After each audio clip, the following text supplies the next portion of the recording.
voice like rain on an old tin roof brings stories alive with a soothing truth. In pages he weaves a world so light, the stars lean close to kiss the night. His voice lulls hearts in restless mind, lost in tales where dreams unwind. The book feather reads as shadows rise. His words are calm as lullabies.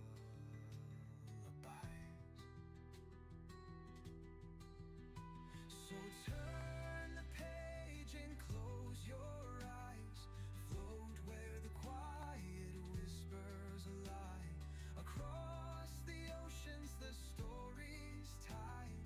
Relax and let the world subside.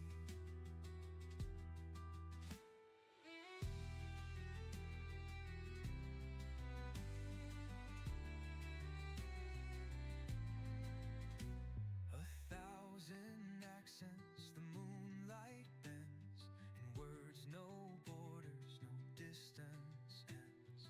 Worlds collide in his gentle tone. A whisper makes you feel at home.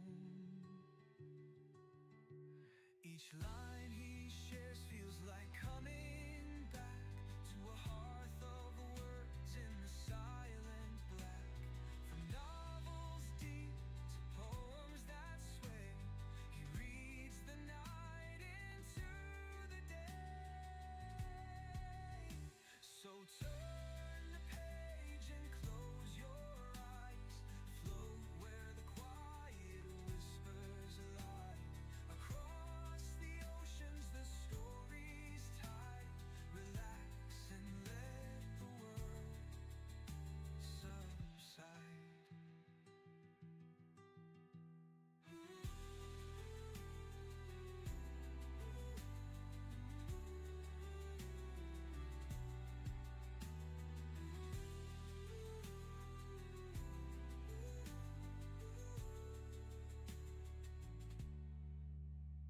A thousand accents the moonlight bends, in words no borders, no distance ends. Across the oceans the story's tide. Relax and let the world subside.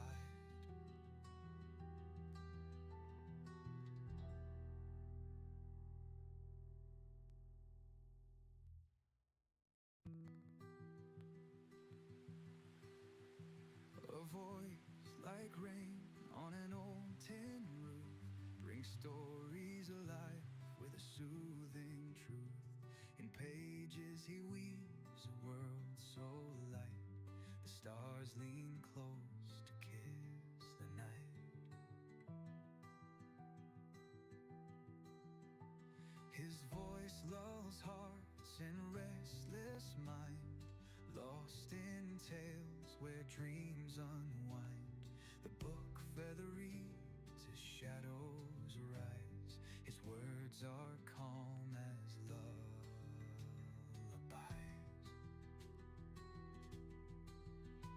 So turn the page and close your eyes. Float where the quiet whispers lie. Across the oceans the story's tide.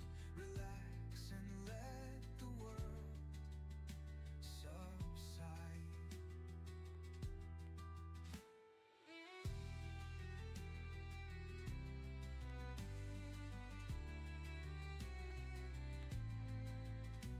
A thousand accents the moonlight bends, in words no borders, no distance ends. Worlds collide in his gentle tone. A whisper makes you feel at home. Each line he shares feels like coming back to a hearth of words in the silent black. From novels deep to poems that sway, he reads the night into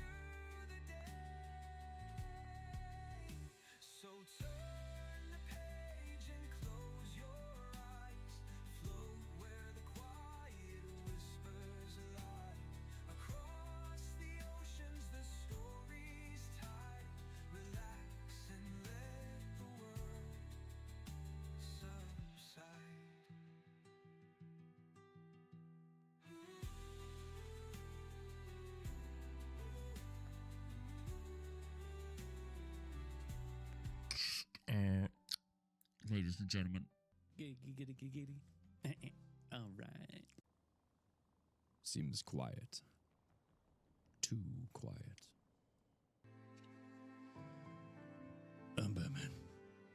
Gotham is never safe without me. What time is it? It's 7 o'clock. Okay, like a good neighbor, State Farm is there. You can attach towers? Shut up. Impromptu performance this evening, which I must say was indeed a welcome distraction. Thank you, Mr. Holmes. You're very kind. This is going to be funny.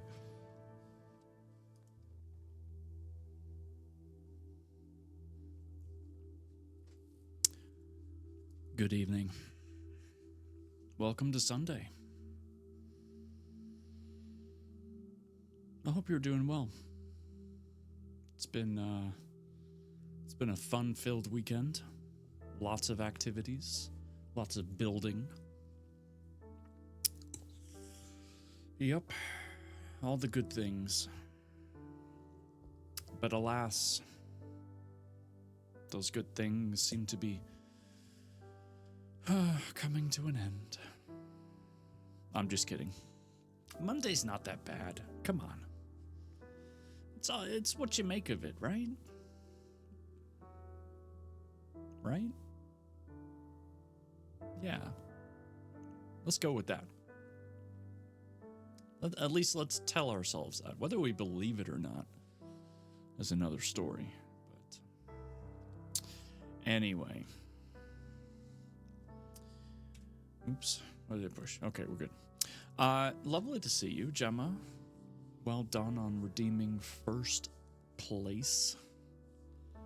Manja.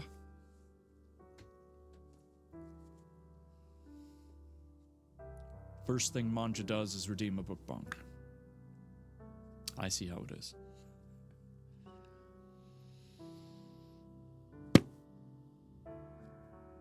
That's pretty good. It wasn't the worst.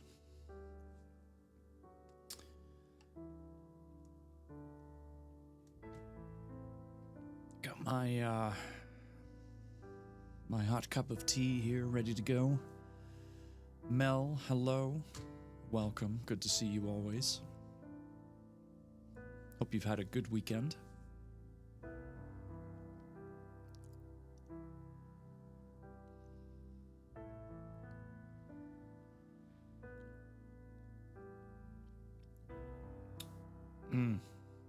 Guys, so good.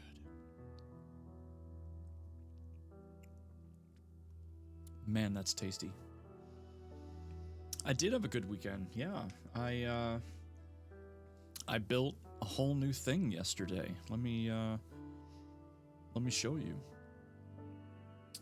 I built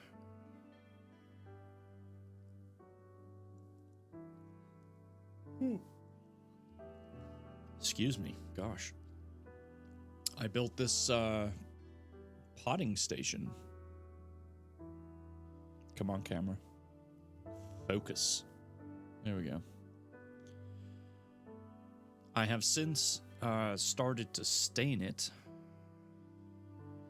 I'll probably finish that tomorrow sometime.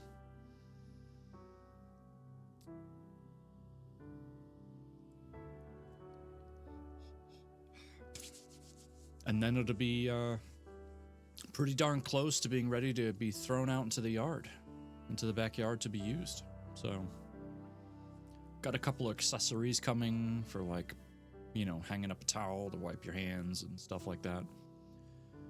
Apparently, I'm at some point supposed to, like, cut a hole in it to put a sink, but there is no sink yet, so. Oh my god. It's Catbox. Hi, Cat.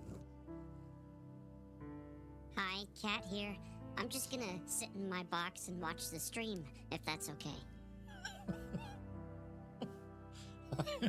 I totally forgot. I made that. completely forgot. Oh my gosh. That's good. Thank you for reminding me. Okay. Oh boy. I'm so sorry. I don't know. I haven't yawned all day, and then I go live, I start talking, and then I start yawning, and I don't understand it. Let me show you the puzzle for tonight. It is a horse and a barn. Ta-da. I know, thrilling stuff. Interestingly enough, in this jigsaw site I use, when I type in Nashville, I get 4 images that pop up. 4. Like, really? Of Nashville? There should be like 100 pictures to choose from, or puzzles of Nashville. Not 4. It's crazy. But anyway, it is what it is.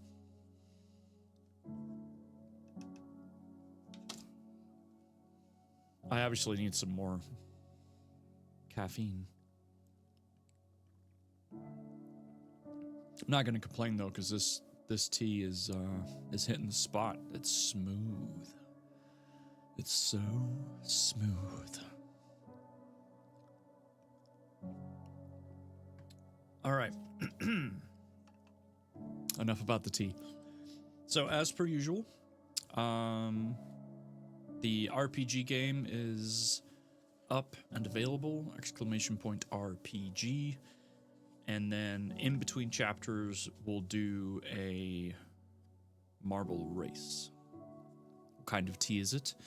I make one kind of tea because, well, that's what I was raised with in the UK, and it is black tea with milk and sugar.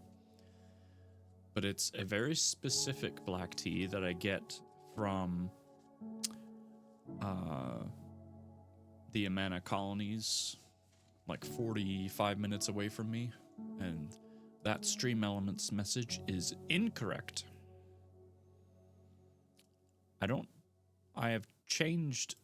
understand. I changed the message on that thing 3 times. Why is it giving you the wrong message? So yeah, I use a very specific kind of tea for the black tea. I use 2% milk and then a little bit of sugar just to give it a little sweetness. But it's, yes, it always seems to hit the spot. It always just feels so good. And it's helpful for my throat too when I'm reading, doing any kind of voice work for that matter. So yeah, maybe, oh, it's in the timers. I bet I didn't update the timers one. That's why. Yeah, I did not. Because that $50 gift card is incorrect because we are now in June. Happy June, everybody. It's now $75. Not $50. Gosh. So there you go. Stakes have been raised.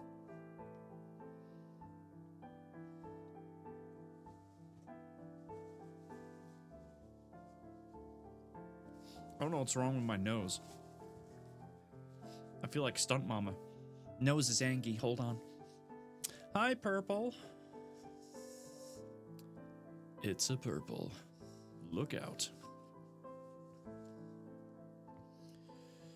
Cat, one of these days, I should get myself a gigantic box, or at least one that fits around me and sits on my chair, and then when I go live, I'm live in a box. And then I could be like, look, it's a daddy in a box. Oh, God, that would be funny. How are you, Purple? Is your new cam working out pretty well? You happy? Does it work? Daddy in a box. But if you act now, we'll ship it to you for free. No. There is no free shipping. Costs a lot of money to travel, don't you know? Don't you know? Yes, please. If I fits, I sits. That's what a cat would say. That's what a cat would say.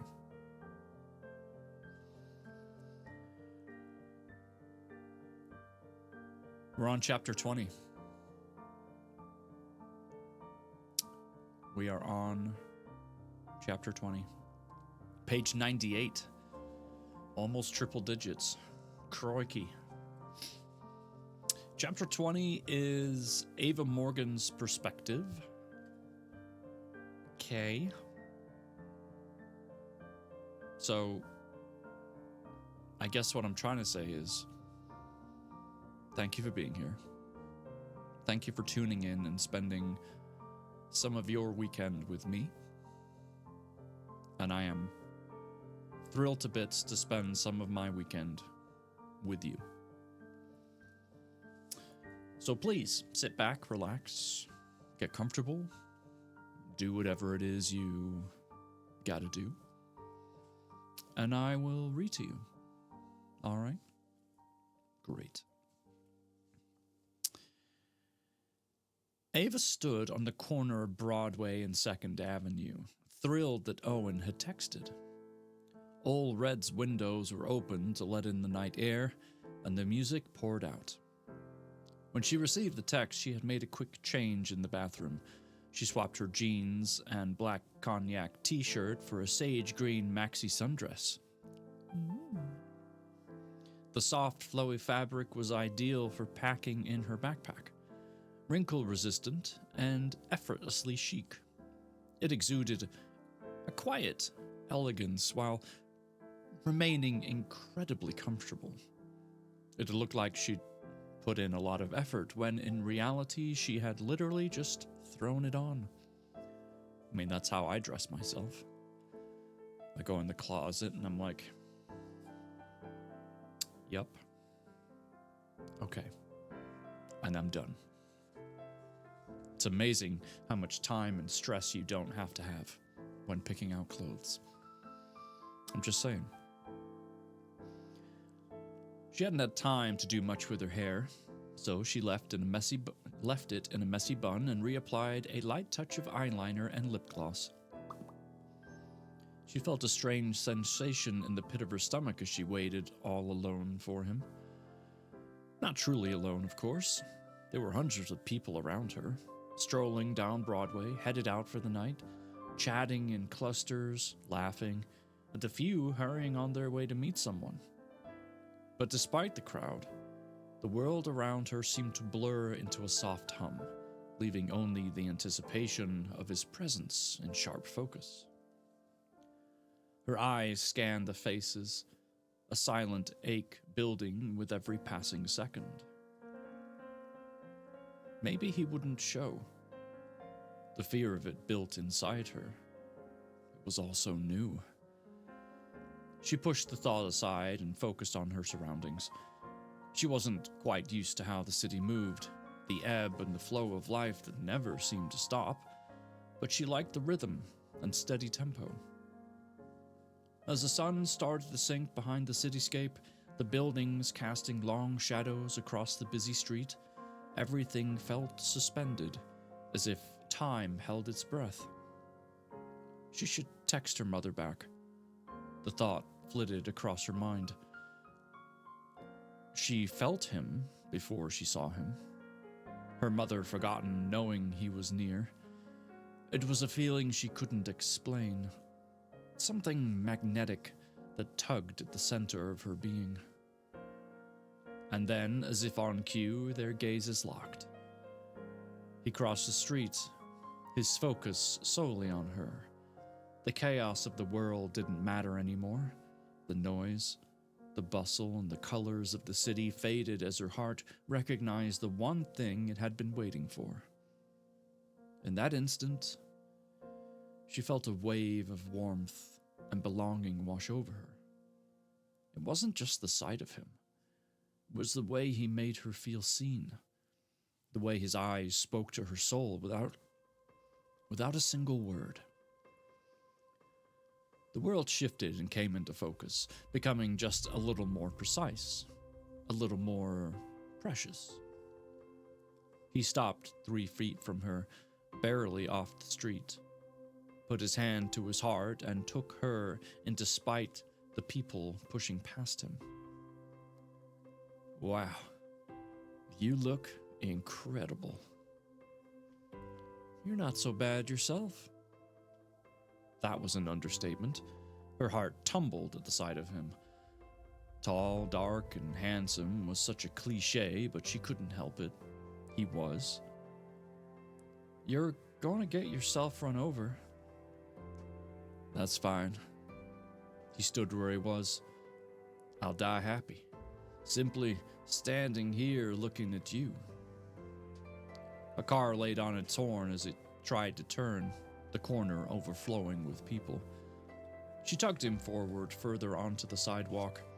He moved without any resistance straight toward her as pedestrians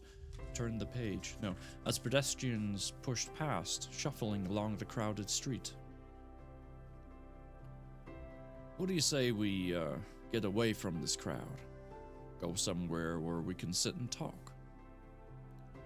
Sounds perfect, she answered. There's this little dive bar on First Avenue with the best smothered nachos and spicy margaritas I'd like to take you to. I could go for a margarita.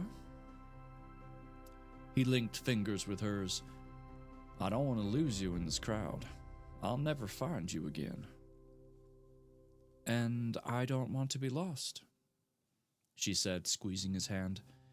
They threaded their way down Broadway toward Riverfront Station, where there were fewer people, and the music was not as loud, then turned onto First Avenue. It wasn't long before he opened a door and ushered her in. It would be an exaggeration even to call it a dive bar. It was more like a forgotten hole in the wall. The building was clinging to its last breath. The ceiling, exposed with bare rafters, loomed above, while the floor, worn and slightly sloped, seemed to tilt with every step. The booths, high-backed and shrouded in shadows, promised privacy and escape. Yet, despite its rough edges and faded charm, the air was thick with mouth-watering scent of chili and lime that lingered as a server carried piping hot plates across the room. He indicated a booth in the corner. The barkeep nodded his approval, and they slid in. How did you ever find this place? Ava asked. When you've lived here all your life, you tend to find places and things that you can enjoy off the beaten path, away from the crowds. And this is one of them. The building may be a 2 or 3 at best, but the atmosphere and margaritas here are 5-star. The server came, and they ordered. The margaritas were delivered quickly. Ava took a salty sip and savored the tangy, liquid gold drink as it slipped down her throat. I swear I can taste every ingredient. The smooth tequila, the freshly squeezed tart lime, the triple sec with its subtle sweet orange flavor, and what's that spice? Jalapeno. That's the secret ingredient. Well, it's not a secret now. Gosh darn it. He reached over with his hand, and with his thumb, he brushed off a crystal of salt from her bottom lip. She tried not to tremble from his touch, but just that brief contact shot a warm, delicious feeling through her. She eased back in the booth, needing some distance from him to protect her heart because it was tumbling toward him way too fast. So, she drew out the word long and slow. All your life, huh? Yes. Except for 4 years in Kansas? Yes. What made you decide on Kansas when there are excellent schools here? Baseball, which you knew. He shrugged and took a gulp of his margarita, watching her over the top of the wide rim. They gave me a full ride, and even though I love it here, sometimes you have to see what's out there to appreciate what you have here. I would agree with that. She liked his answer, understood it. Wasn't that what she was doing? She loved Iowa, her home, her family, and her friends. She could have played it safe and stayed in Des Moines, taking the teaching job in the fall. And maybe she still would. But for now, she was here, for the experience, for the adventure, and to see what might be. To see if making wishes on dandelions and sending out all her dreams into the universe was all talk, or if her heart, her mind, and her soul were really and truly behind every wish, every breath of air that sent those tiny seeds drifting out, up, and away. To see if her prayers would be answered. Their nachos arrived, and both their hands reached simultaneously, brushing. He smiled lightly, as if he could be or should be an apology made purely out of manners, but didn't retract his. Ladies first. She didn't move her hand either. I think the dish is big enough for both of us. She pulled a few chips from the plate as the sauce dripped onto her own. Melted cheese strung out, connecting her plate with the serving dish. Meanwhile, he popped his directly into his mouth, making it look easy. What? She laughed as she tried to pile the string of warm cheese onto her plate. There are so many questions I want to ask you, Owen said as he watched her navigate the unruly nachos. Like what? She asked, finally able to separate a chip to put in her mouth. Like, what made you come to Nashville? How long do you plan on staying? Where are you working? Why won't you tell me? But most importantly, do you have a boyfriend back home drowning himself in alcohol because you left him to come to Nashville? Wow.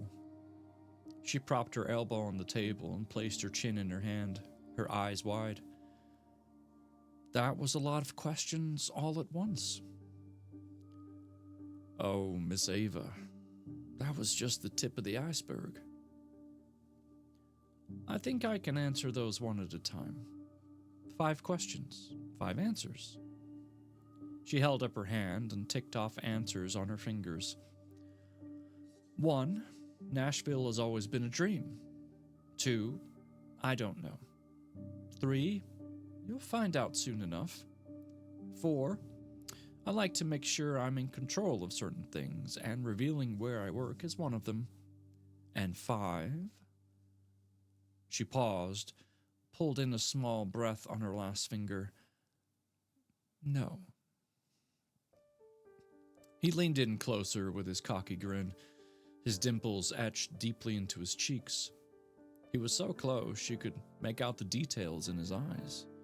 The tiny flecks of midnight in a sea of cornflower blue, mischief, and a wanting engraved so deeply it left her reeling. Next time, I'll be sure to ask one question at a time. But I appreciate your efficiency and attention to every inquiry. I'm nothing if not efficient, Ava answered matter-of-factly as she reached for her drink, and her hands trembled. She clasped the glass tightly, trying to still her hands so he wouldn't notice how deeply he affected her. Even though your answer to number 5 was the briefest answer, I like that one the best. She pressed her lips together, then forced herself to ask, "Why is that?" He slid closer on the cushion and slipped his hand around the small of her back. "Because if the answer had been yes, then I wouldn't be able to do this." His other hand brushed her cheek and waited for a reaction, a hesitation from her. When none came, he lowered his hand and pressed his lips to hers. She could taste the flavor of salt and lime on his lips, his tongue, and feel the heat from his palm as it lightly caressed her back through the thin material of her dress. The noise of the bar fell away as his mouth explored hers, deepening the kiss. He was tempting her and pulling her in, drowning her in a flurry of wants and desires. Her hand slipped between them and gently pressed against his sturdy chest, feeling the steady beat of his heart beneath her palm. The server came over to check on them. Clearing her throat, she placed a hand on her hip and cocked her head. "I didn't know that was on our menu tonight." And then it was over. He eased back and grinned, lifting an eyebrow. "Caught?" Owen laughed. "I don't believe it was." "Well, it certainly should be on the dessert menu." Ava felt her face flush as she turned, as much from embarrassment as the passion surging within her. "How would you describe it, if she wanted to add it to the menu?" Owen asked coyly. Ava bit her bottom lip lightly, still able to feel Owen's mouth on hers. She batted her dark lashes at him and answered, "Decadently sinful." "Now, honey, that's my kind of dessert." The server winked at Ava. "I'm afraid I'm gonna have to charge extra for that." And that, folks, is the end of chapter 20. I'm not much for a margarita, but I will take a sip of my tea, which seems to pale in comparison.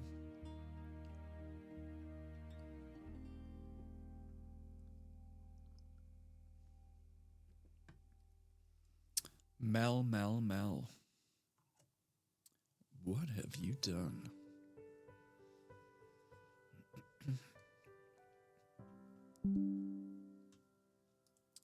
No, I know chat's a little quiet tonight, and that's okay. Would you like me to pick out a race? There are so many to choose from.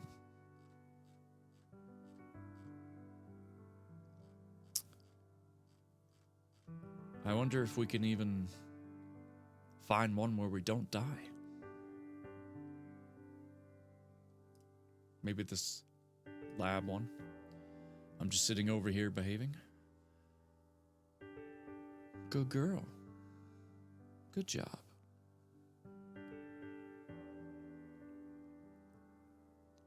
Now, that wasn't the spiciest thing we've ever read on stream by far, but my.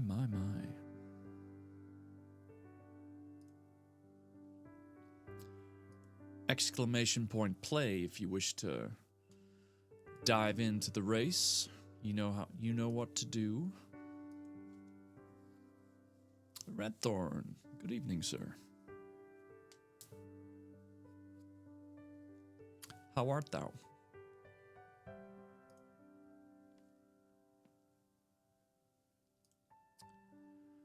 I'm going to do a RPG while we're waiting too, because doing all right, tired? I get that.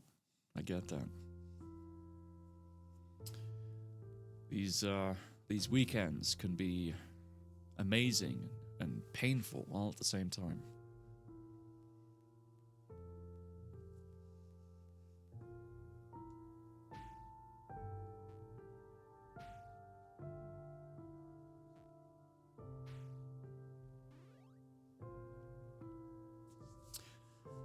around 12.8 thousand steps so far today. Holy crap.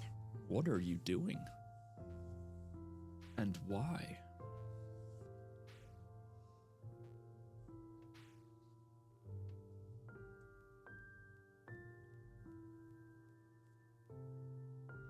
I think I'm around 12. Oh, that's funny.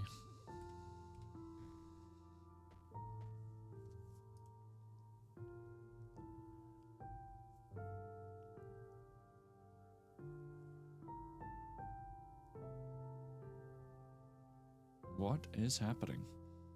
Are we in like a tube? Oh, we are. Okay. I was like...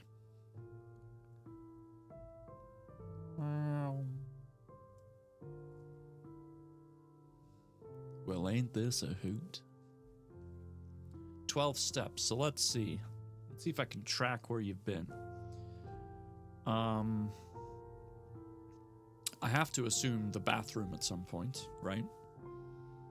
Because that's just human nature. Maybe some sort of beverage or something to eat. So I'm assuming there's a kitchen close by or something like that. And then probably back to wherever your bed or desk is. You know, wherever you're perched.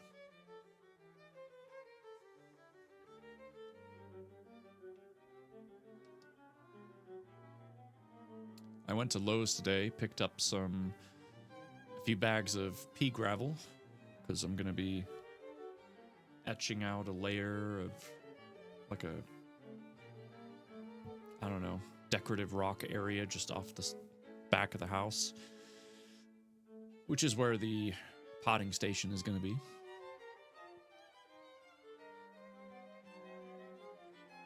I did a few loads of laundry. I finished building the potting station. I then stained the potting station for the first coat. I'm sure I did a few other things. But those were the main things. Good job, Cat.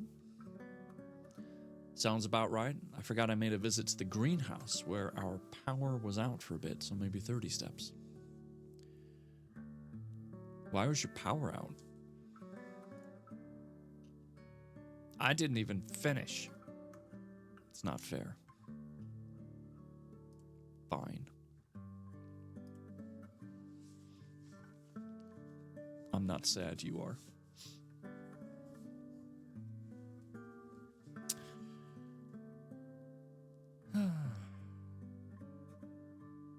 Well. Now we're on chapter 21. Page 105. Fubar, thank you for the lurk.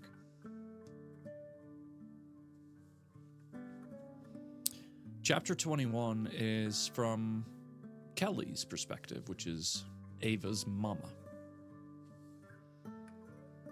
Hi, mama. I think someone blew a breaker somewhere upline. Oh no. The estimated restore time was 12 hours, but the back up in 30 minutes? Holy cow. That's impressive. 12 hours to 30 minutes. That would make me happy, I'll tell you that. Jeez.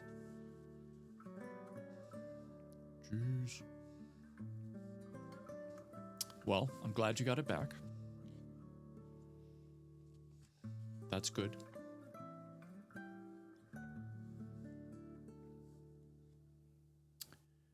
All right. I said Kelly Morgan, right? Ava's mom? Yeah. Page 105, chapter 21. She dreamt of tangy sauce, bubbling cheese, and the intoxicating blend of oregano, basil, and smoke. It's an interesting dream. The dream was abruptly shattered by a relentless beeping that jolted her awake. Her eyes flew open to find the room permeated with the acrid smell of burnt food and a dense, suffocating fog creeping from the kitchen. Oh dear. Oh no, Kelly cried as she She leapt off the couch with a frantic urgency. She punched the button on the exhaust fan above the stove and twisted the knob to shut off the oven. Acrid or acrid? ACRID. I always thought that was pronounced acrid. Acrid. Now I just don't remember. Got me questioning everything. So ACRID is acrid. Okay. I think I've been saying it wrong forever. Not that that word, comes up in everyday conversation. All right, well, silly Brit. Guilty. Anyway, where was I? Kay. Hi, Kay. How are you? Hey, y'all. Didn't have a random U in it, so the mistake is understandable. Okay.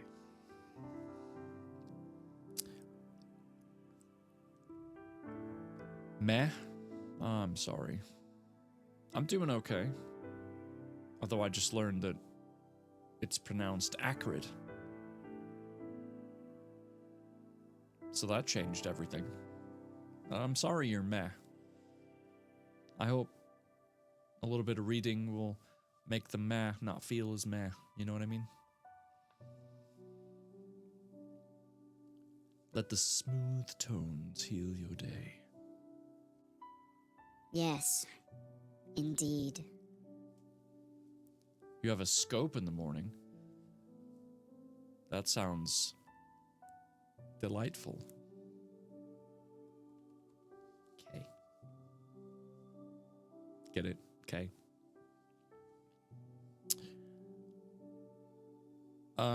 Right. What happened? Above the stove and twisted the knob to shut off the oven. That usually helps with the meh? Okay, good. Oh, no worries, Purple. Fortnight away. Smoke rolled out in a dark wave as she opened the oven door.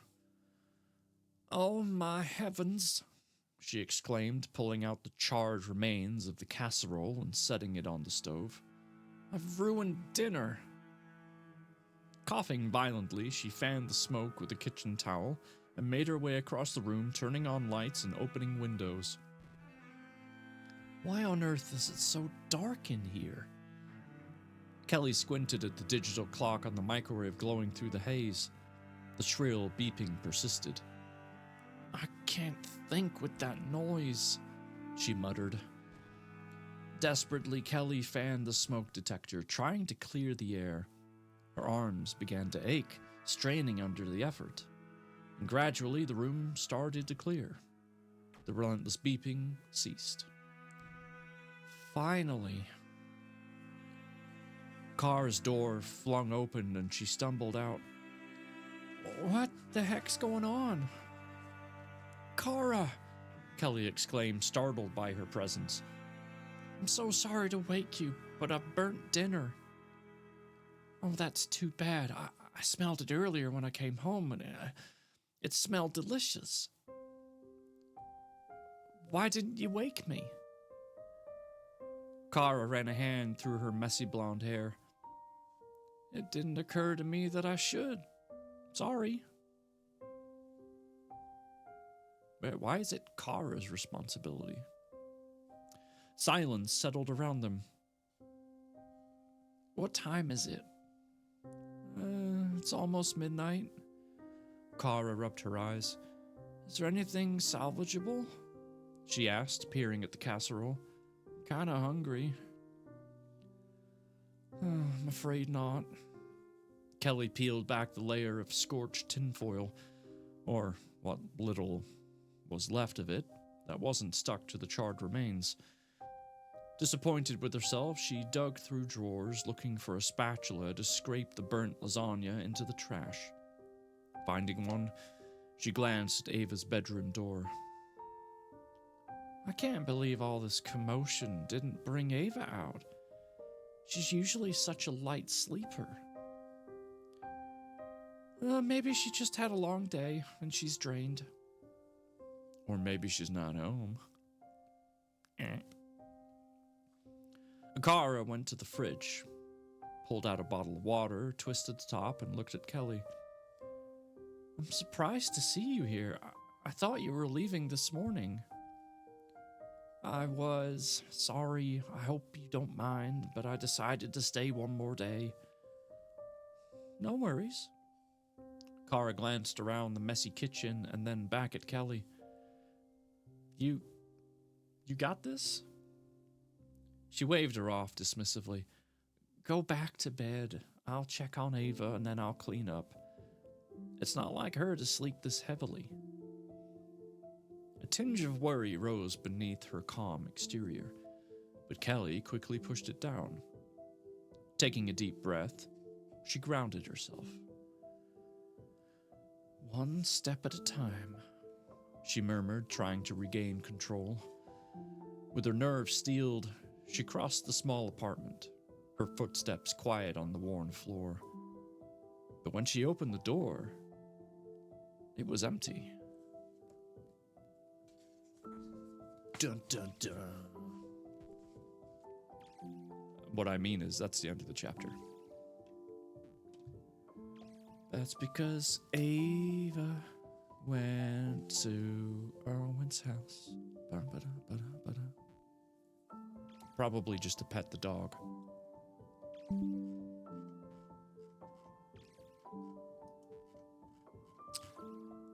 Okay.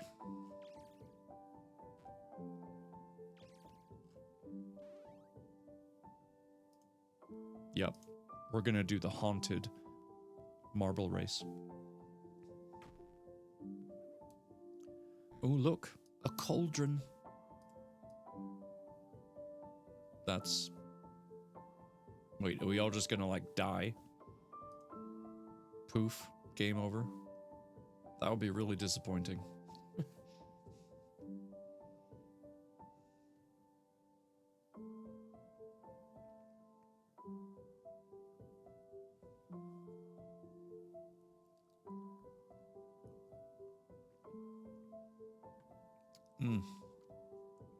That is such good tea. That does not sound magical. No, it does not.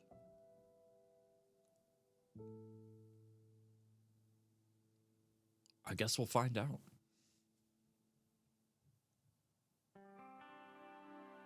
It's a first for me, so I don't know what to tell you.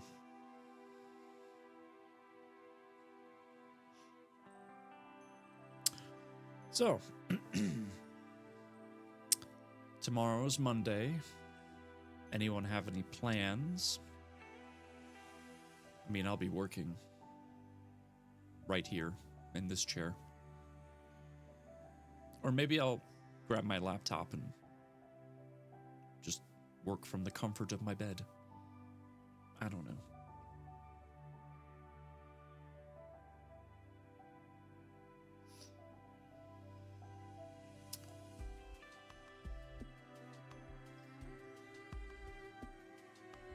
I guess we'll just have to see.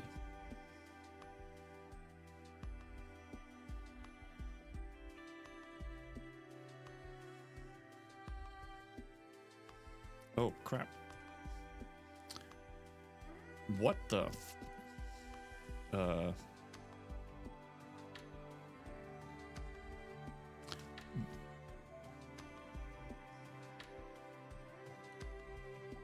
Depending on the weather, I think I'm going for a walk tomorrow. Ooh, that sounds like more than 30 steps. Cat, you didn't make it.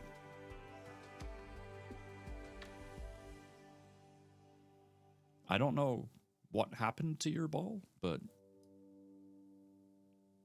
it didn't seem like a good thing.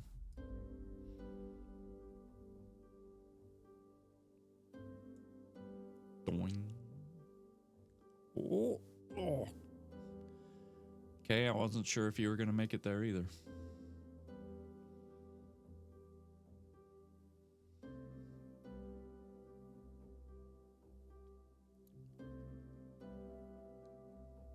I made my own path and got lost. It happens. Yeah, well, that's true.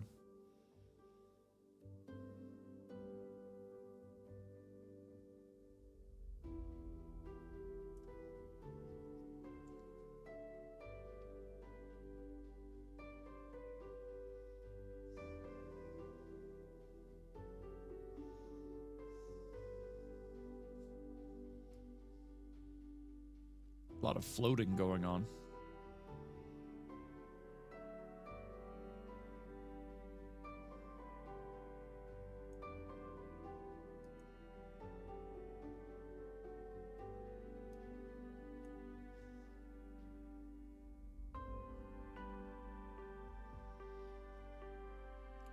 Don't even need brooms? No.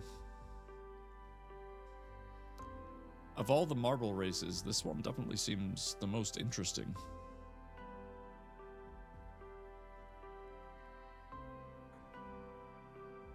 Oh, there's the finish.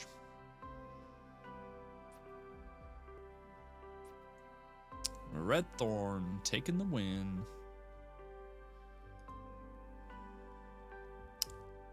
Well done.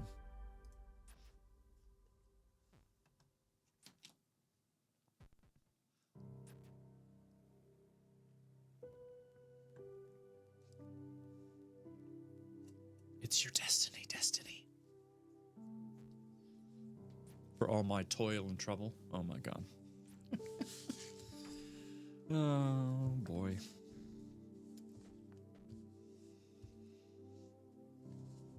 Has anyone seen my bookmark? I just had it.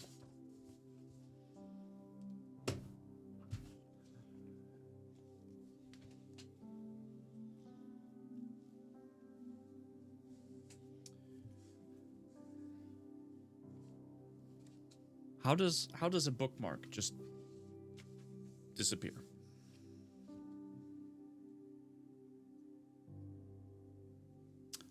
I mean, really. Dry, what's up?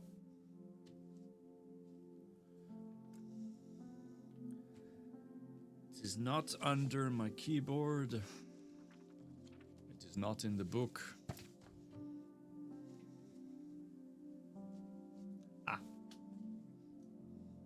I found it. I must have knocked it on the floor. I went and watched Thunderbolts this weekend as well.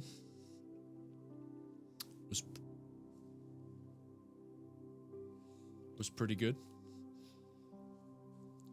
It was enjoyable.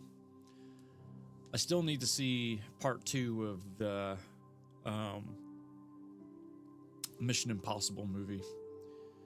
Tom Cruise might be a complete nutcase, but he makes really good movies, so I watched them. And I watched part 1, and I'm very much looking forward to part 2.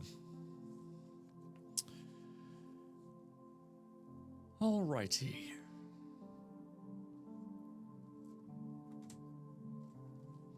Chapter 22. Page 108. Also from Kelly's perspective. And from the looks of things, a very worried Kelly. Here we go. 911, what's your emergency? I need to report my daughter missing. How old is your daughter? She's 22. When was the last time you saw her? This morning around 7. Ma'am, what is your name and address? My address or where I'm currently at? Kelly asked in a shaky voice. She couldn't think straight. Your first and last name and where are you located right now? Kara placed a hand on Kelly's arm and gave the address. Thank you, she mouthed to Kara. And this is the last place you saw your daughter? Yes. Are you currently in any danger? No. What's your daughter's name? Ava Lynn Morgan.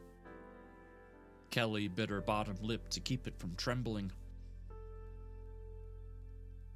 Stun Mama's mama. I was lurking on my phone while the stunts and the son were visiting. Well, hello. How was the time with the fam? Have you tried her on her cell phone? The operator asked. Yes, several times. It goes straight to voicemail. Is it possible she's asleep? No, I'm currently at the apartment. I have been all night. She never came home from work, Kelly said with a hitch to her voice. She paced back and forth across the tiny apartment, feeling restless and confined, much like she assumed a caged animal would. Okay, Kelly. Stay with me, all right? Yes. She nodded, even though she knew the operator couldn't see her. I mean, we all do it.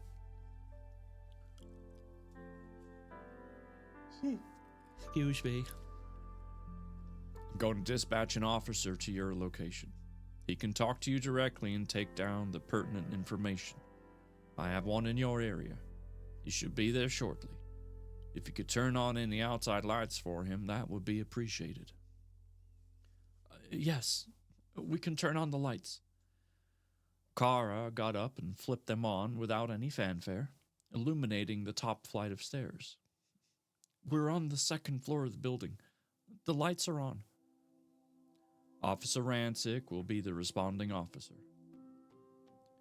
Oh, how interesting. Lindy. Hello. How goes? Things are going great. Thank you. How goes with you? I see the police car pulling in now. Wait, that was Kara. I see the police car pulling in now. That's more like her. Kara told Kelly, peering out the window. She went out the door, stood at the top of the stairs, and flagged him down. The officer is here, Kelly told the operator.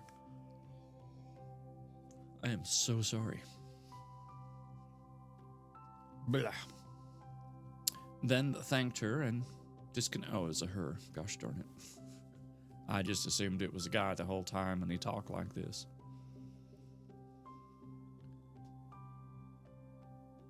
Ma'am, the officer said as he ascended the stairs. Are you Miss Kelly Morgan? Kara opened the door wide. She's inside. Please. She indicated the open door. Come in. The officer dipped his head and entered the apartment. Please, have a seat. Kelly indicated the sofa, and she took the straight-back chair, perching on its edge.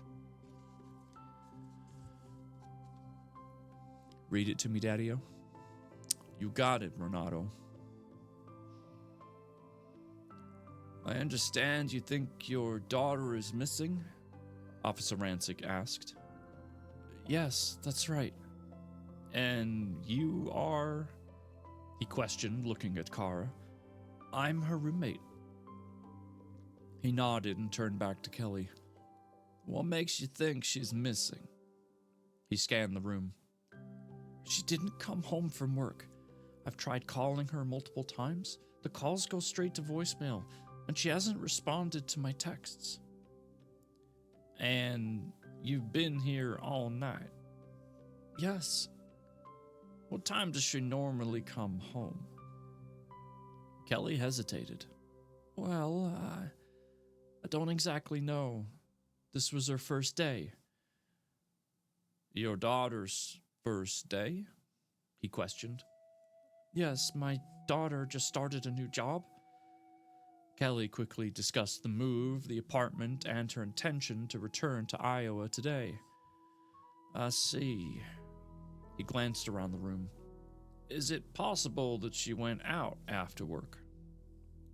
It is, but why wouldn't she have called? You said she wasn't expecting you to be here. That she thought you were leaving today and would be in Iowa. If that was the case, why would she hurry home? Most likely she turned off her phone at work or maybe had to put it in a locker. It's possible she went out with someone from work, maybe had too much to drink and stayed the night somewhere so she didn't have to drive. I see your point, Kelly said, her voice trembling, the weight of the officer's words sinking in. But it just didn't seem right. Not something Ava would do. But she packed a bag. With a cold, unrelenting dread, the possibility was there, and it plagued her. But it was the gnawing sense of something truly awful that had happened that was nearly unbearable. Is it possible to check with the hospitals to see if anyone matches her description? Ma'am, it hasn't even been 24 hours since you spoke to her. I know. Kelly wrung her hands. It's just that we had discussed her calling me after she got off work, and she didn't. Where does she work? Cognac Creek. She's a server. He glanced at his watch. Technically, they aren't even closed yet. Is it possible she had to work late or stayed for the last call? I guess she could have.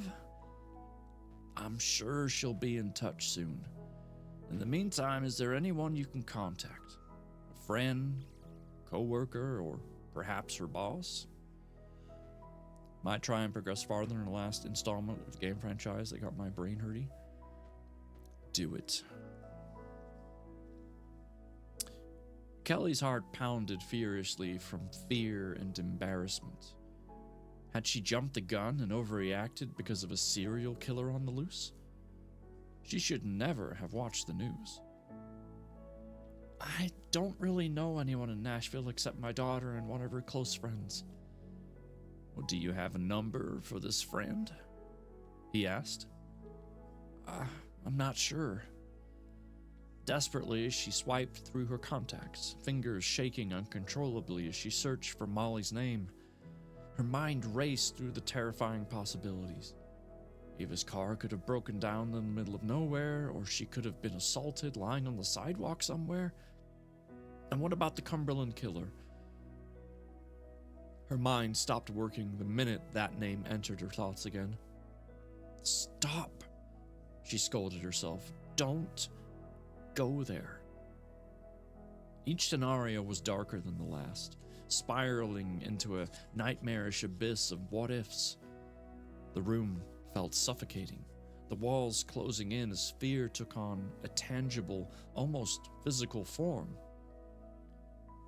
Kelly scrolled through the list, looking for the contact, but she already knew she didn't have it. What on earth? Or why on earth had she not insisted that Ava give it to her? Who else could she call? Owen. She racked her brain for his last name and couldn't come up with it. Kara sat silently on the other end of the sofa, but quickly offered, "Let me see if I can search for Cognac Creek's number." She tapped lightly on her phone. "Here it is." "Do you want to call?" the officer asked. Reality rushed in, and Kelly hesitated, second-guessing herself. The officer's explanation made sense. Now she was afraid if she did call, and Ava was there, she would be embarrassed. Her mother was checking up on her. Maybe she was overreacting. Still, her nerves, she said, "I think I'll wait a little longer." Very good. Officer Rancic stayed only long enough to assure Kelly he would be in contact if he heard anything. As he got up to leave, he offered a reassuring smile. "Rest easy, Miss Morgan," he drawled. "I'm confident there's nothing to be worried about. She'll turn up. They usually do. I'll keep you updated if I receive any information. He eased out the door, closing it firmly behind him. And that ends chapter 22. Which is perfect, because Twitch ads are getting ready to start. So I'm going to start them first. We'll be right back, folks. And of course, if you don't see any ads, then awkward. But Twitch going to make them happen no matter what. So I got to do something. You understand? And since we are at the end of a chapter, might as well play us a little marble race. That's right. That's right. Now, y'all get on in there. We are going to traverse the universe. You see what I did there? With the words.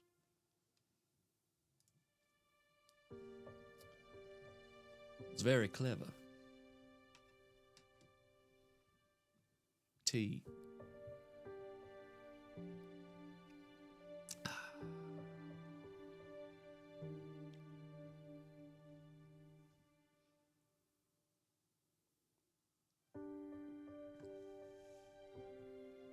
You know, for some reason, and this usually isn't like me, but for some reason, I am feeling a little chilled this evening. Now, that is very unusual for me. I wish I had a way to warm myself up a bit. Ooh, I know. I have 2 spins on the Wheel of Gains. Perhaps I shall spin them both and do myself a workout. That's right.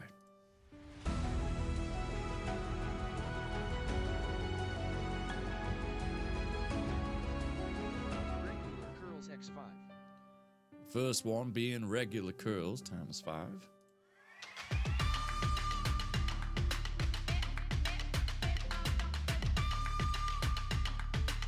No weight squats X10. And no weighted squats times 10. Now, Dry seems to be in last place, so we should... His face is sideways, ain't that funny? All right, regular curls. And squat it like it's hot. Here we go.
Well, we did it.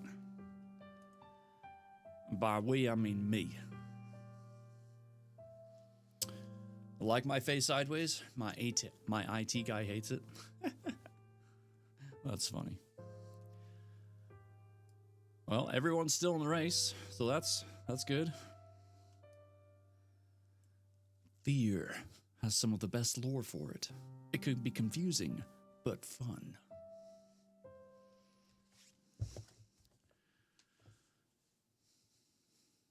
Fear is in your mind. Danger is real. Fear is made up. Name that movie. I believe it was called Earth.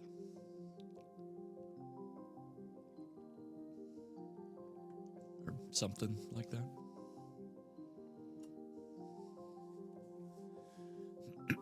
The Naked Gun Part 2. So close. So close. Oh, this is a long race. Poor Dry, still in the back. Oh. Dry is now in 4th place.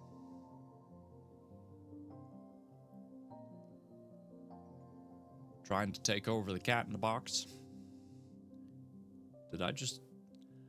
I just exited the frickin' map. I'm not happy.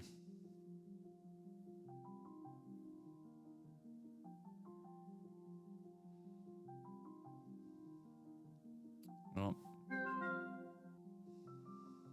looks like we've got a bit of a bumpy road there. Yep, K's out, Red's out. Gosh darn it. What is happening? Fear is one of those game franchises with the AI being smart enough to keep you on your toes. Oh boy. Well, I hope you have smart toes, Lindy. Purple, 1st place. Cat in the Box, 2nd. Dry in 3rd. The rest of us, dead on arrival. Well done. Oh, look at that. Chapter 23 is like 2 pages, give or take. So let's do it to it. Chapter 23 is from Owen Lane's perspective.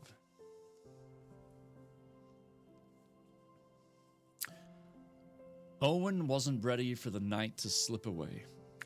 As his fingers curled around hers, the warmth of her hand surged through him, anchoring him to the moment. The bustling street was alive with energy. Late, but never empty. They navigated the crowds, their steps slowing, stretching the distance between now and goodbye. A silent understanding passed between them, neither one willing to let the night go. Neon lights flickered above, casting electric blue, red, and yellow hues across her face. He stopped in the middle of the street as the concrete parking garage loomed large. He pulled her close, and for a heartbeat, time seemed to pause. He lowered his lips to hers. The kiss was brief but electric, its intensity sparking as a man abruptly collided with them. Her smile broke the kiss, her eyes twinkling with mischief. First the waitress, and now some random stranger ruining our moment. He grinned, pulling her closer, feeling the heat of her body. Guess we're just too irresistible, he teased, his lips brushing against hers again. You certainly are. She laughed softly, the sound warm and carefree.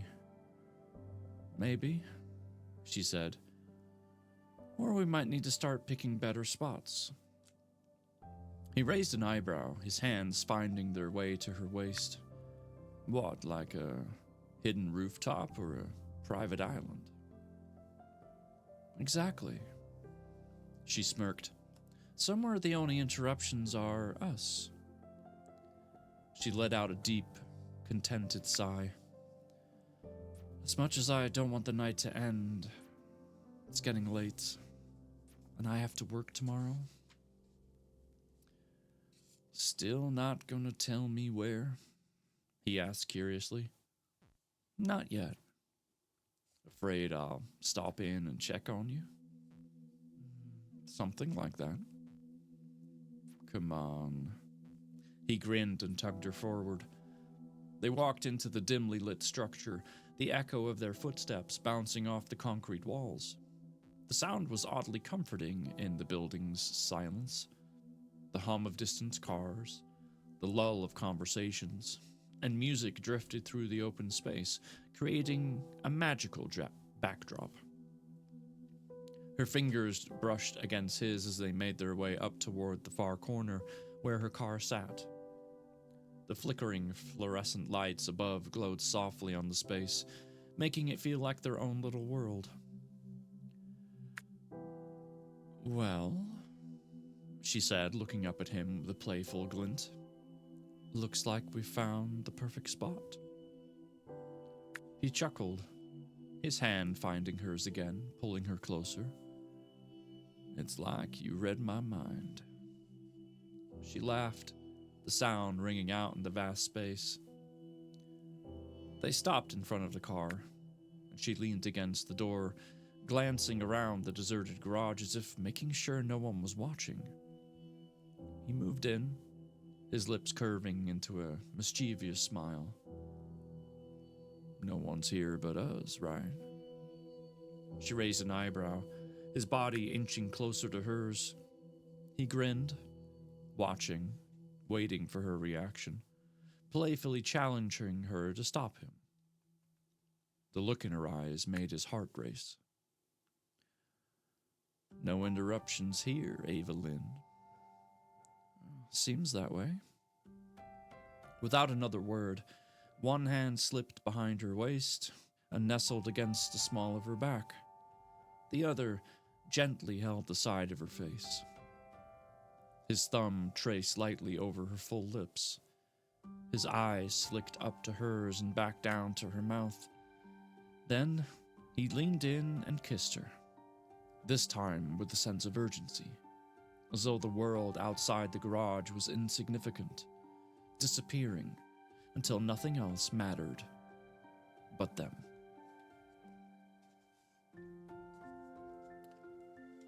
And that was a quick chapter 23. It also has some of the funniest moments where I go, can I use this missile launcher to blast the mech and the enemies by the mech? In the moment of, excuse me, what are you and why did you jump out of, where did you go now? Yeah, it sounds like well, it sounds like fear.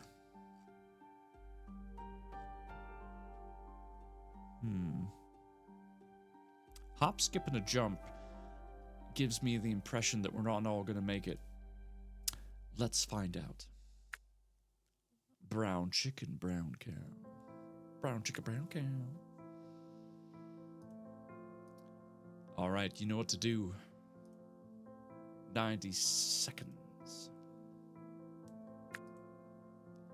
Paranormal horror thriller. Go brr. 'Cause she's a thriller.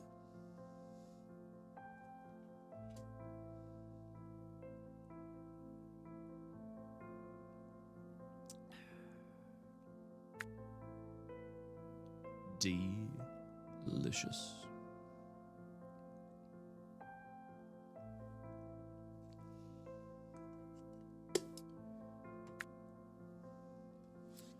Just so you know, the next chapter is Detective Lockhart. It also has some of the best voice acting. That's good, because when games don't have good voice acting, it can really ruin it, you know?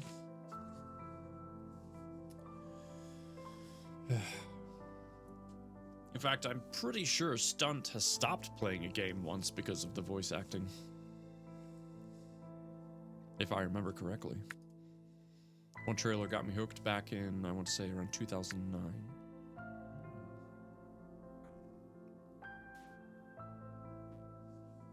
Fear, as you've never felt it before. Coming to a Steam account near you. Bum, bum, bum.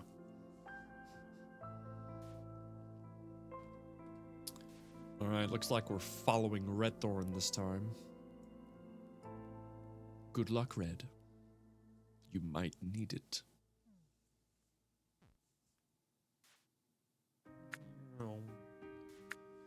You spin me right round like a marble in a race, going round, round, round, round.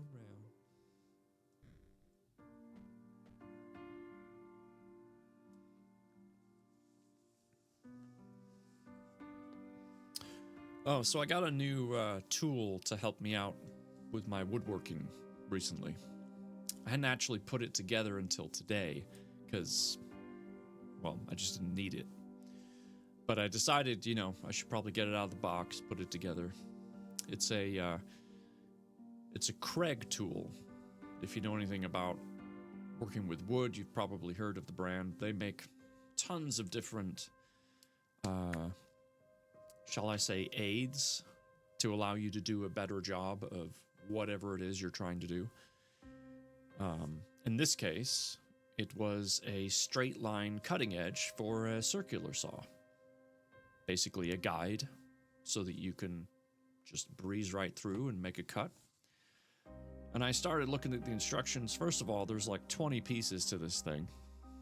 Okay, maybe 20 is a bit of an exaggeration, but there's a lot. I finally got it put together, and I was like, okay.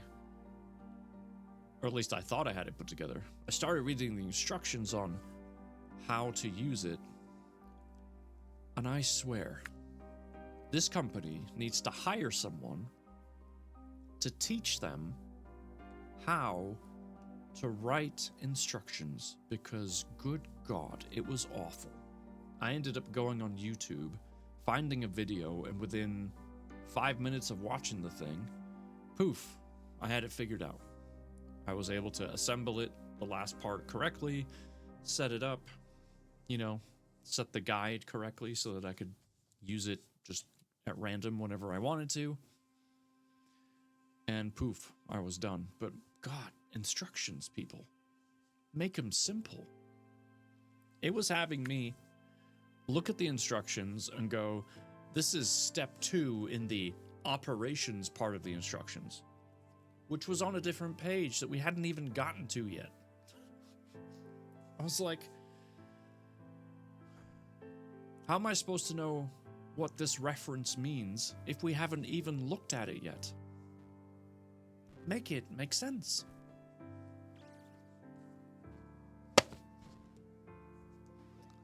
That's what it was like. Good job, Red. You won. Cat, second place ain't that bad. And the rest of us, we failed. We failed. Gosh darn it.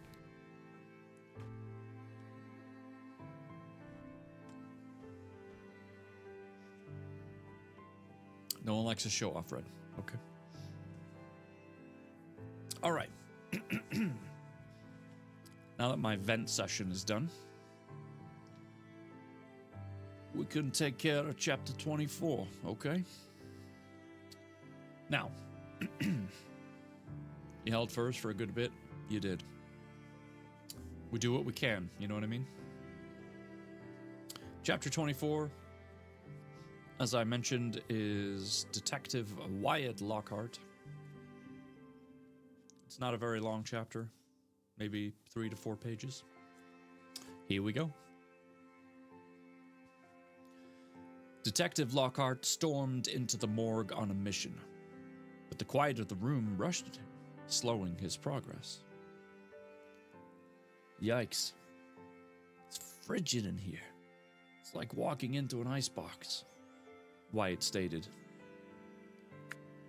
I feel like you say that every time you enter, which lately seems to be almost every week. Emmett Denlinger, the medical examiner, said dryly, pushing up his glasses. And yet you always manage to seem surprised. It's a shock to the system, that's all. Especially when I'm coming in from 95-degree weather. Let's dispense with the pleasantries, Emmett said, his tone crisp and focused. I take it you're here regarding my report? Precisely, came Wyatt's reply. I'm curious what other similarities there could be between the 5 drowning victims other than the obvious. It's not just about the similarities of the cause of death, but the other facts that are akin to each victim, Emmett said flatly. Like what? Wyatt bristled and asked in disgust. Surely you have some reason for dragging me down here into the land of sterilization, where hell freezes over to keep the bodies from rotting. Emmett stood at his full height of 5'7" and looked undeterred at Wyatt. Of course I do. What? Damn it, man. Spill it, Wyatt pressed. He's not in a very good mood. Emmett replied steadily. In layman's terms, her death was attributed to an excessive amount of... Hold on. Benzodiazepine. There. In her system, and fluid in her lungs due to submergence, which both exasperated drowning. The second unidentified woman... Nicely done. Thank you. I just had to sound it out in my head first, and then there we go. Drowned with the aid of a large dose of benzodiazepine. See, and then I try and speed read it, and I can't. Benzodiazepine. Wyatt finished for him. Tell me something I don't already know. If you kindly let me finish, Emmett said, peering over his glasses at him. Wyatt sensed the irritation in the older man and apologized. Sorry. Please. Wyatt gestured. Continue. There are similarities, making the deaths almost identical. All of the deceased have dermatoglyphic loss. Fingertips? Wyatt questions as if he hadn't heard the medical examiner correctly. Emmett nodded and methodically opened several folders laid out before him.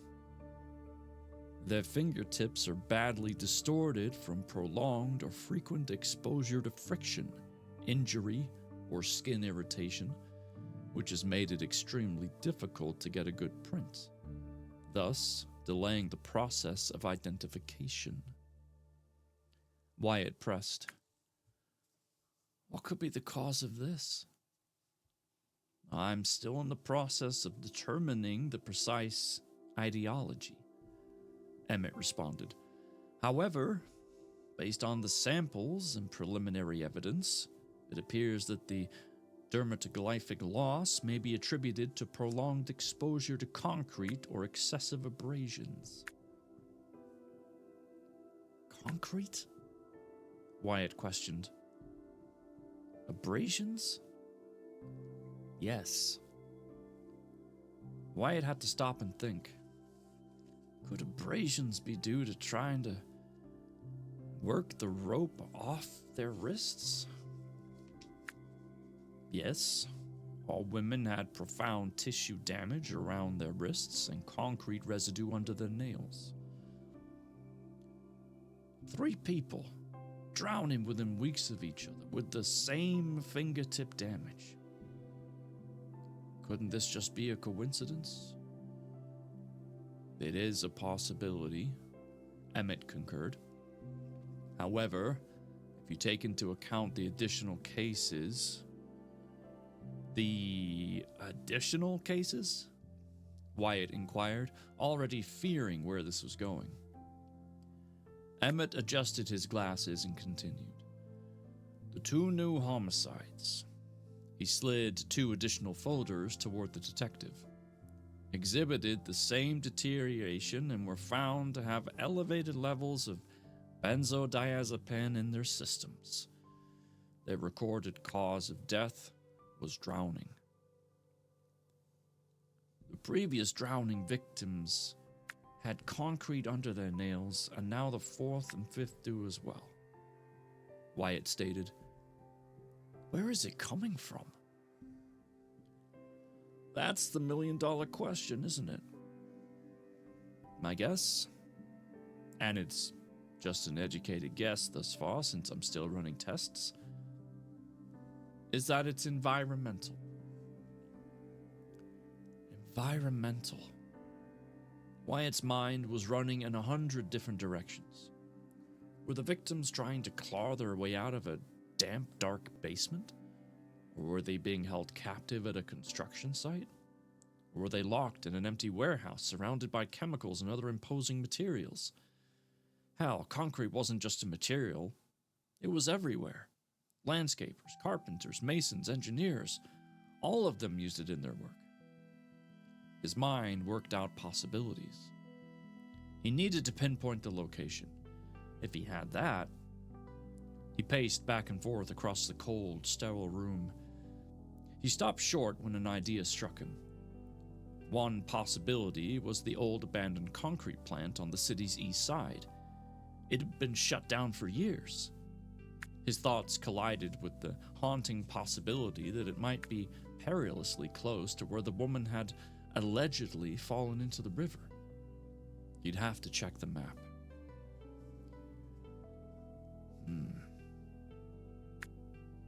Give me copies of these files ASAP, Wyatt demanded. The question nagged at him. His next course of action was predetermined. He knew what he needed to do next. Head downtown and investigate the concrete plant. He had sent Rancic downtown multiple times, but each time the officer returned empty-handed.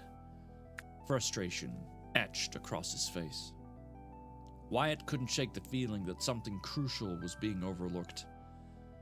The streets buzzed with life, people, stories, connections. He was determined to dig deeper. Maybe a fresh perspective would yield answers where Rancic had failed. With a sense of urgency driving him, he gathered his thoughts, the weight of the unresolved cases heavy on his shoulders. He would find the truth, one way or another. Now that we have the first two women's names, I'll try to run them through the system and see how they're connected. This seems like random victims caught unaware or easy targets getting picked up in a bar. I would say so, Emmett agreed, but there was something in his tone, something hesitant. He paused, eyes narrowing as though a thought was just out of reach. But if they're not random, then what are we dealing with here? There's something more to this, Wyatt muttered under his breath almost to himself. Something we're not seeing yet. And that, ladies and gentlemen, is the finish of chapter 24. Detective Wyatt thinks he's coming close to figuring something out, but man, he just can't put his finger on it. What is it, damn it? Why? Where? How? Who? What?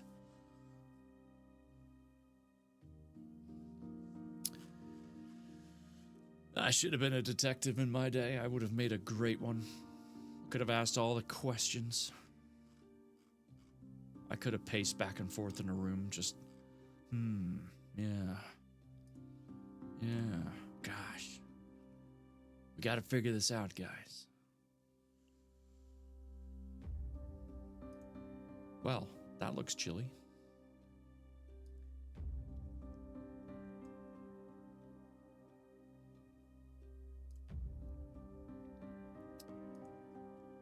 You have been a regular Sherlock Holmes? Yeah, magnifying glass and all. Just be like,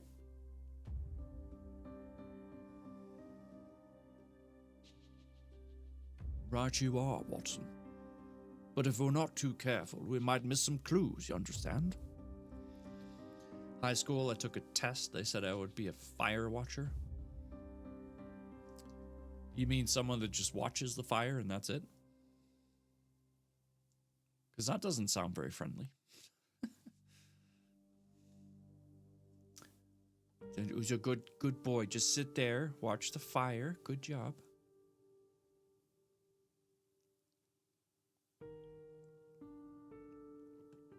Ooh. Tea. Just warms you right up, dear. You know. Oh, my goodness. Hello, dear. 1 lump or 2? Oh, I guess it's 2.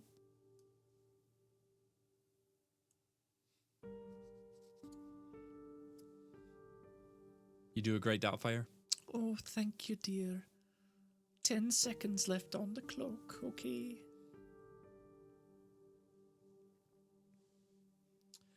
Man, I miss Robin Williams. Such a good actor. Why do you have to just off himself?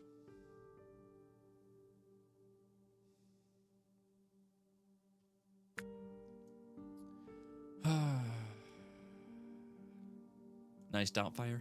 Thank you. I've been watching some of his stand-up on YouTube. He was a great guy. Yeah. He was smart. He had a good heart. He was just a good person. He was funny. But he was sad. He was alone, or at least that's how we felt.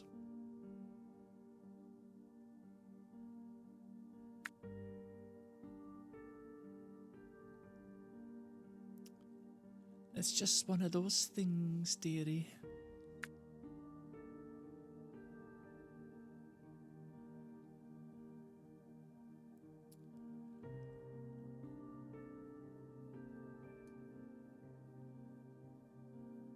Meow.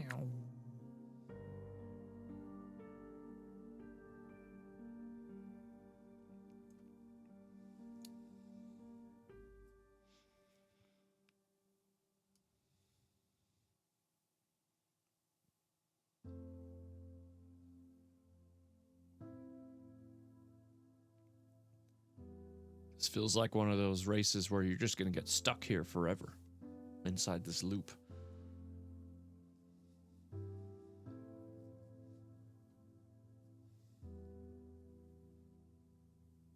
Who's going to get out first? Oh, Cat got out first.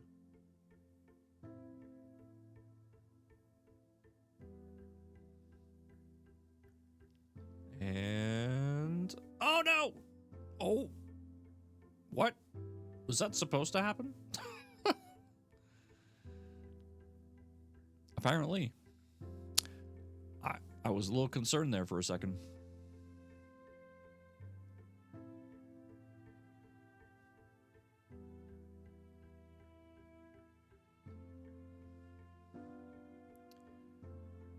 It tricked us. It tricked us.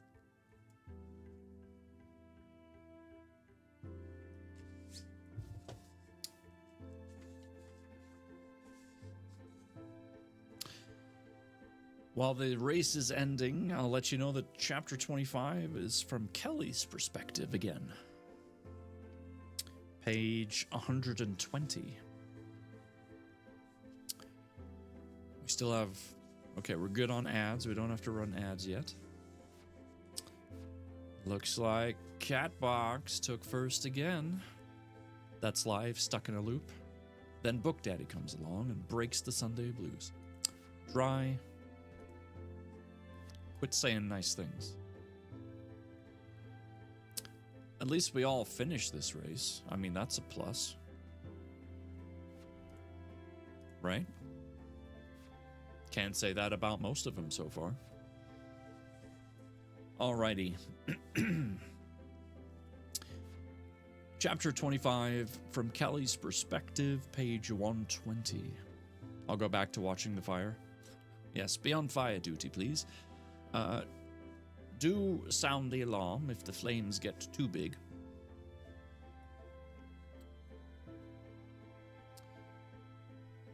Kelly drove aimlessly through the streets, a sense of confusion washing over her. Oh my god, it's Rampage Rhino. Hello, sir. After Hours Revolution. How are you?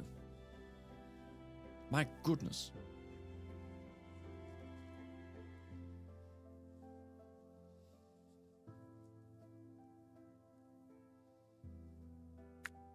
She scanned the surroundings for any familiar places, signs, or landmarks, anything that could help her regain her bearings. But as she peered out the window, her heart sank when another of her calls went straight to voicemail. Maybe Ava and Owen are just in the car in the parking lot, rocking the car back and forth, checking the suspension.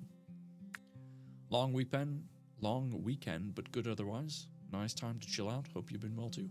I've been doing great. Thank you. Yes. I've been doing wonderful.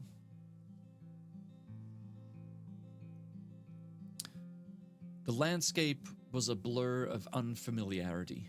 Each building, corner, and street blended into the next, and so did the people.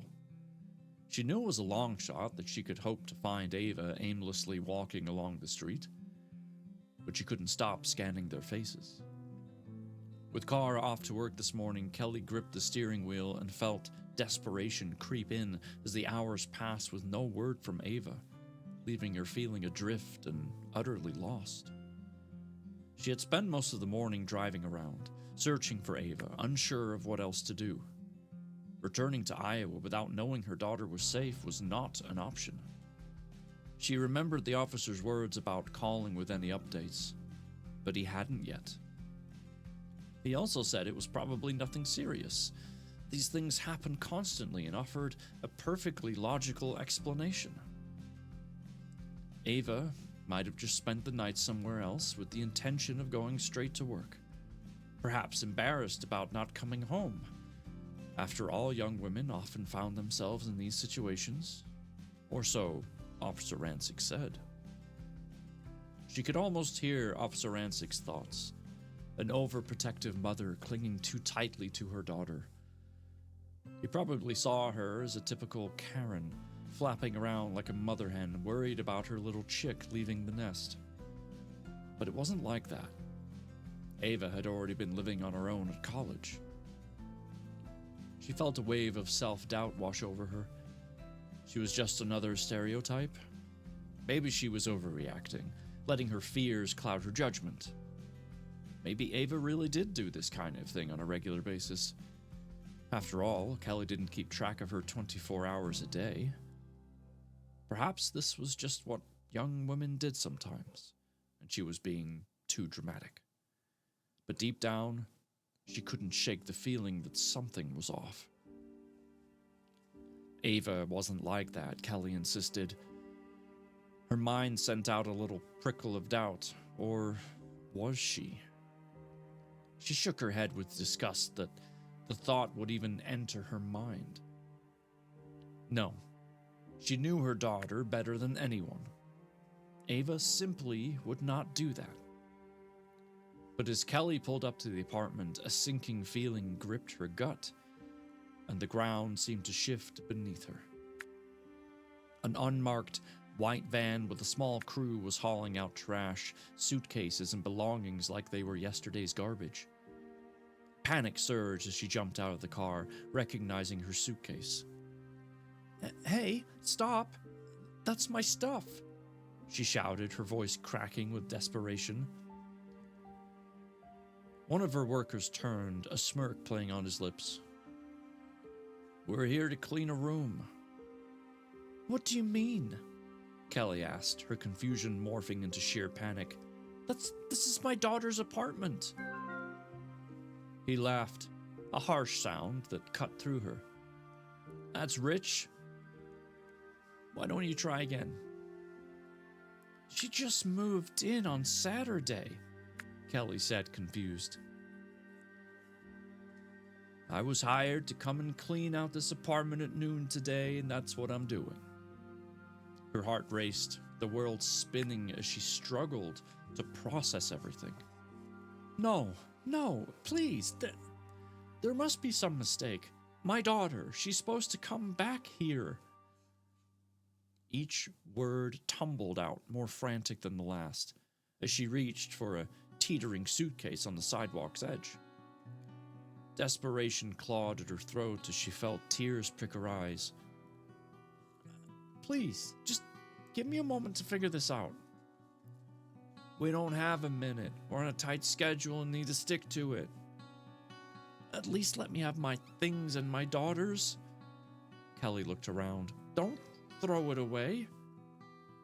She lifted a bag still packed full of clothes.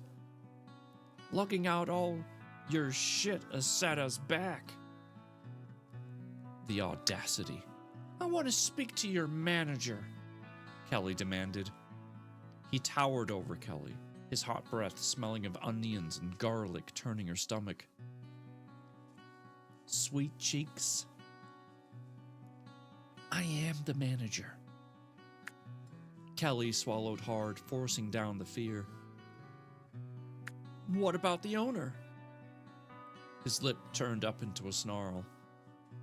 I'm the manager, the owner, and the frickin' CEO. You want to take it up with anybody? You take it up with me. You're damn lucky I'm letting you have the stuff back. Usually I take it and sort through what's left. Stop right now, she demanded. Who hired you? He stomped to the front of the vehicle and yanked a clipboard off the seat. Call whoever hired you and verify that you have the right address. I have the right damn address and the code to the door. What'd you take me for, some idiot? How else would I have gotten in? He rifled through the stack of papers looking for the name. Cara McCrae. His lips curled as he drew out her name. That's my daughter's roommate. Don't touch anything else. Her voice rippled with anger and frustration. I'm calling Cara. He looked at her, and she swallowed hard, afraid he'd shove her to the ground the way he had launched at her, but instead, he crossed his arms and waited. You got 60 seconds. She pulled out her phone, stepped away from him, and called. Cara answered almost immediately. Kelly quickly explained the situation while keeping a trained eye on the man and his crew. Oh, bless your heart, Cara exclaimed. This is totally my fault. I originally had them scheduled for today to clean the spare room, but everything happened so quickly with Ava taking the room that I had to get another crew to clean before she arrived and forgot to cancel this one. Kelly let out a breath. Oh, that makes sense. Can you tell him that? I don't think he believed me. He's hell-bent on doing his job. Of course. Kelly handed the phone to the man. He barked into the cell. Got me an irate lady accusing me of being at the wrong place. He glared at Kelly as he listened for a split second. His expression remained set in a deep scowl. I still want my money. He paused and then clicked off the call. Grab your gear, he barked to his crew. My stuff? Kelly inquired. Leave it, he growled at his crew. They dropped everything. Load up. We're out of here. She watched hesitantly as they all piled into the white van. When the vehicle backed out, she quickly began gathering their things. Well, it's a good thing she got there in time. For a second there, Mel, I thought you were going to take this story into a very weird twist of fate. As if to say, like, we don't even know who Ava is. Ava never lived here. We don't know an Ava. And then Cara was going to be like, Ava who? And who are you? And then I was going to be like, what the hell just happened?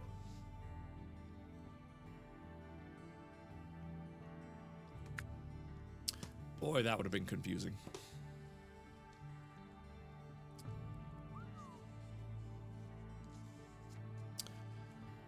Well, I think we did pretty well tonight for the chapters that we did. We got some good story in, you know? Not bad. Still curious to find out what actually happened to Owen and Ava. Or at least just Ava. I mean, of course we want to know what happened to Owen. He's the main man, you know? But, this Ava girl, she more important. Right now, at least. It's a good thing we're reading again on Tuesday so we can keep this going, right? Yes. My gosh. Mel, I'm enjoying your story.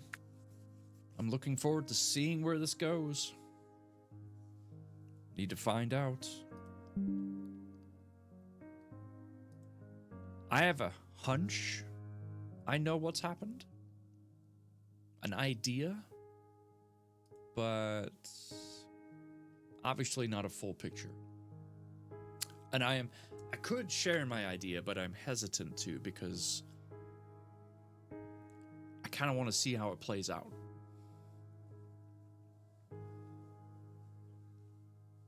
No, I am not disclosing my idea. But if I am correct or incorrect, I will be honest, and I will share, once we learn the truth, I will share what my idea was, and we can find out how far off track or on track I was. Or was, whatever.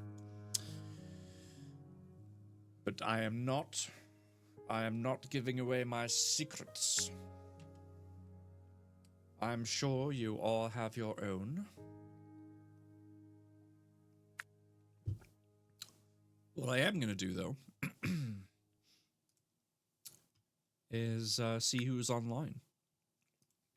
Find out who we can give a cheery hello to and whatnot. Oh, let's see. Kay, you have a wonderful evening. I hope tomorrow goes okay and that you have a solid week ahead of you. Super! Made it in time to say hi. And now you've made it in time for me to say goodbye because we're finding someone to raid. Good night, Mel. Thank you for reading. Of course. I think the goat in the back flopping around hit her in the head with a horn as it tries to get back to the ocean. That was literally my idea. Every word. To the letter.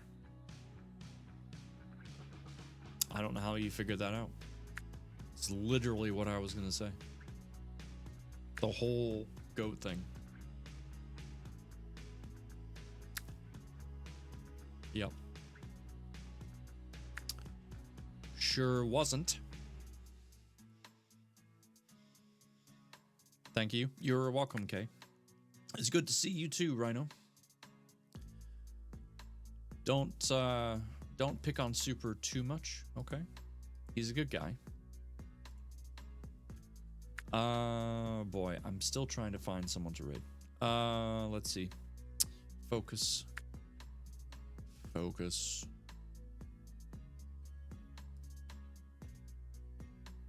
The person I was lurking on is no longer live, so let's see. What do you mean? Pfft. I was trying to be nice. I was trying to be a guy. I was trying to be a good guy. Oh wait, I know who we're gonna go see. Our friend It's Just Raji is on, aka Justin. We're gonna go raid him. He's a good guy. Please copy the raid message. That would be appreciated. We will be back on Tuesday.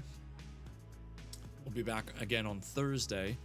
But keep in mind, as of next week, or the week after that, I will be in Louisville for about a week for work. So it's a thing. Thank you, Red Thorn.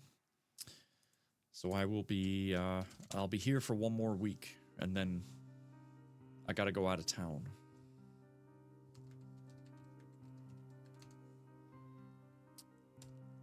All right, but we'll talk more about that later.